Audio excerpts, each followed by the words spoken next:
Bonjour les amis, donc Odile, Marjorie, Anna, on est les femmes de PEPS et on vous laisse ce petit message en direct de Vaour où se situait un rassemblement intitulé La mairie est à vous. Donc en fait c'est un rassemblement qui a pour objectif de faire se rencontrer toutes les personnes qui ont envie de créer des listes citoyennes et participatives aux prochaines municipales en 2026. Et donc on était là toutes les trois. Donc Odile, animatrice de PEPS 31 et militante en construction, voilà. Et militante antivalidiste. Donc moi-même, co-porte-parole de PEPS et animatrice du réseau écosyndicaliste. Et Anna, militante de PEPS et organisatrice syndicale. Et tu précises aussi élue municipale d'opposition, puisque c'est aussi ce qui m'a amené à témoigner de l'expérience d'élu d'opposition issu d'une liste municipaliste. Alors justement, Odile, qu'est-ce que tu peux nous dire déjà de ton expérience en tant qu'élu d'opposition et du témoignage que tu as pu partager lors de ce rassemblement? Alors, il y a une chose qui m'a beaucoup marqué dans ce rassemblement, et il paraît que c'était une nouveauté, c'était la première fois qu'ils faisaient ça, mais j'ai trouvé ça super intéressant. C'est que d'abord, il y a eu une équipe de soins, orientée autour du soin, qu'elle a organisé des ateliers sur tous les systèmes de domination et d'oppression. C'est la première fois qu'ils faisaient ça et qu'ils ont eu beaucoup de succès puisque ces ateliers n'ont pas pu... il y avait trop de monde pour participer. Donc ça, je trouve ça super encourageant. Et je trouve ça super encourageant que ces listes participatives et citoyennes se posent la question des enjeux d'oppression et de domination. Parce que moi, c'est ce à quoi je suis confronté en tant que personne, mais aussi en tant qu'élu. Le décalage qu'il y a entre... alors, il y a un certain nombre d'organisations politiques qui n'ont aucun discours sur ces questions-là, qui nient totalement les phénomènes d'oppression, les phénomènes de domination, les rapports de domination et la question des minorités. Mais il y a aussi des listes qui l'évoquent, mais qui l'évoquent sans s'en saisir politiquement. Et moi, c'est la difficulté que j'ai en tant qu'élu, c'est-à-dire que même si individuellement il y a eu des personnes qui ont manifesté leur solidarité par rapport aux conditions dans lesquelles j'exerce mon mandat, pour ceux qui ne le savent pas, je finance moi-même avec 80% de mes indemnités d'élu les frais de compensation de mes handicaps parce que mon maire président a refusé de mettre en œuvre les moyens pour me permettre finalement d'exercer mon rôle à égalité. Mais il n'y a pas eu de portage politique de mon groupe et il n'y a pas eu de portage politique de la liste Archipel citoyenne de cette question. Et je ne dis pas que ça a été une volonté de nuire, en aucun cas, mais c'est un angle mort et il y a toujours une hiérarchisation des luttes. C'est-à-dire que si on est un bon petit soldat, on va se battre sur les questions de lutte des classes, mais par contre, tout ce qui concernerait les vieux, les handicapés, voilà, ça serait une question qui aurait moins d'importance et qui ne serait pas un enjeu électoral, qui ne serait pas un enjeu sociétal, qui ne serait pas un enjeu de fonctionnement même de la liste. Et puis il y a toute après la question de la tokenisation des différentes minorités qui, dans le champ politique, sont quand même beaucoup utilisées sans qu'on aille au bout de la démarche. C'est-à-dire de dire, bon, quels moyens on se donne pour permettre la participation réelle, d'une part pendant la période de construction des listes, et puis après dans le cadre du mandat. Et en tout cas, moi j'ai trouvé ça super, le discours d'accueil qu'on a toutes les trois nommé, où ils ont cité toutes les oppressions, toutes les minorités qui pouvaient être concernées en détail. Alors, on a entendu des gens dire que c'était trop, mais on sait qu'il y a beaucoup de gens qui ne sont pas déconstruits dans ce pays. Mais c'était rafraîchissant. Et dernier point quand même, attention à l'entrisme de certaines organisations sectaires. Je pense notamment à celles qui pratiquent l'écofascisme et qui sont le bras armé des sectes libertariennes américaines, avec du darwinisme social, avec des gens qui sont venus nous remettre des tracts où ils nous expliquent qu'il y a eu une soi-disant crise sanitaire.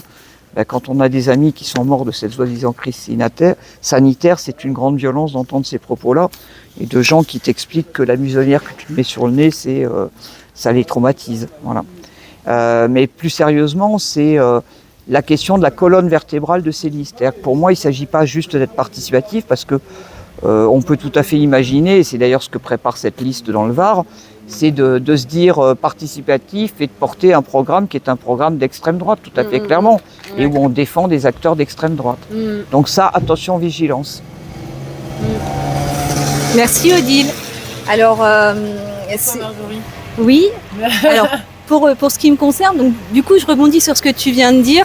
Donc, c'est vrai que l'équipe soins, elle a fait un travail quand même assez formidable, dont dans nos organisations politiques, on peut vraiment s'inspirer parce qu'il y a vraiment le risque dans l'engagement politique et militant d'un burn-out. Et il est important de pouvoir prendre, dans le cadre militant, soin les uns des autres et d'avoir des moments aussi pour s'écouter.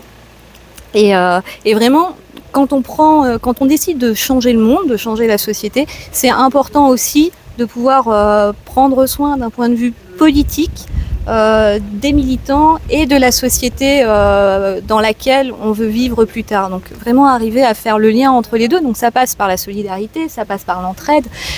C'est pour ça que nous, à PEPS, on défend aussi tout ce qu'on appelle les bases vertes communalistes, les tiers-lieux dans lesquels s'exerce justement cette solidarité et cette entraide, et qu'on ait cette réflexion autour d'une conception politique du soin.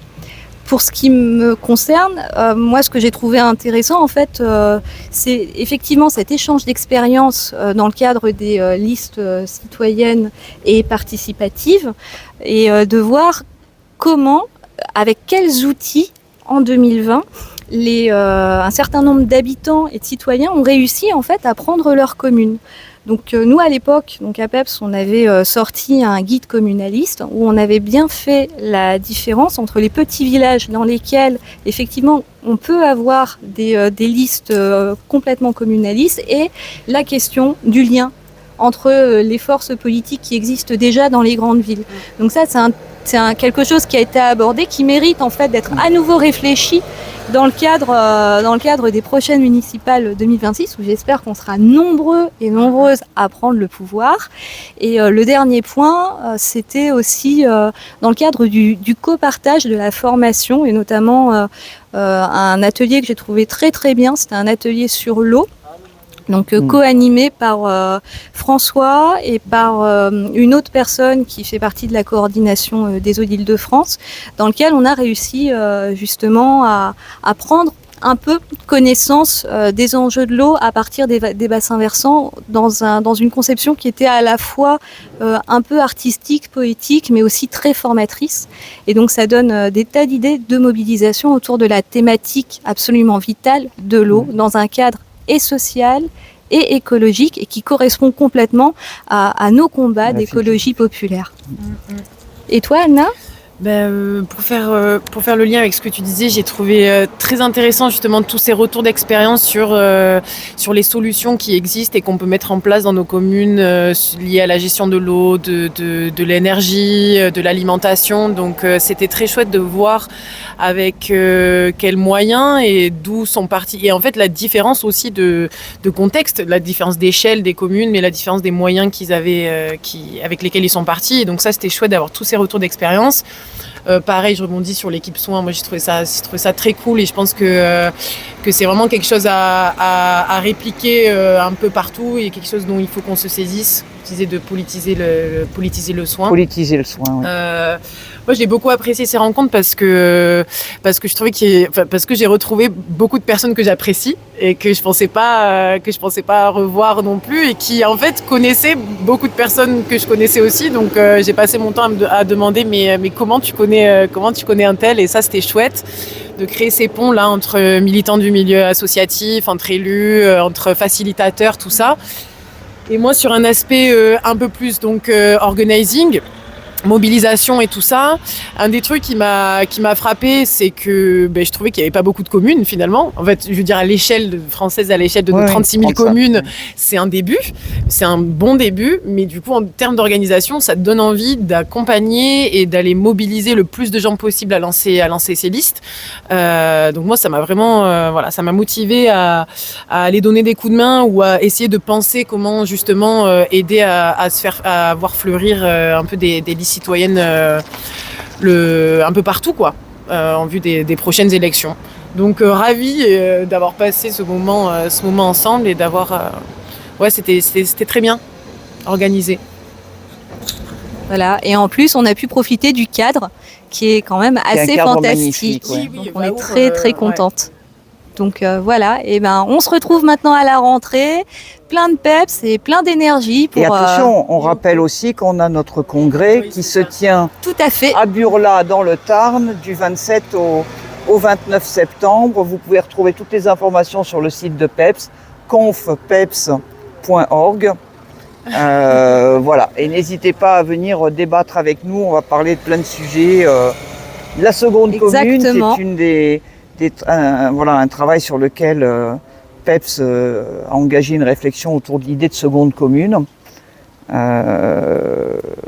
Et je pense que c'est intéressant de venir en parler avec nous, et on va aborder des questions autour du validisme, autour du colonialisme, autour du féminisme. Qu'est-ce qu'on a d'autre Oui, c'est ça. En fait, on va faire déjà un bilan de notre année d'activité chez PEPS, et puis effectivement travailler la stratégie, et puis aussi surtout travailler notre projet de société, parce que si on ne sait pas où on va nulle part. Et donc cette idée de seconde commune sociale et écologique à construire tous et toutes ensemble à Burla, entre le 27 et le 29 septembre. Burla, c'est un petit village dans le Tarn qui à côté est juste de Cars. Vous magnifique. prenez la 69, non merde, Voilà. pas la 69. Si je peux Vous prenez la route. Peut-être qu'on va pouvoir s'inspirer aussi des techniques de facilitation pour faire un truc chouette, parce qu'il y avait plein de petits ateliers, de techniques ou d'ateliers participatifs qui nous apprennent aussi à faire. Là, c'est vrai, on l'a pas précisé, mais on a quand même fait une délibération à 500. Donc, je pense que même si on est une centaine, on est capable de réfléchir et de prendre des décisions ensemble. Voilà, et de tisser du lien. Donc, vous êtes toutes et tous bienvenus dans la mesure où vous ne prenez pas la 69. Allez, bonne journée.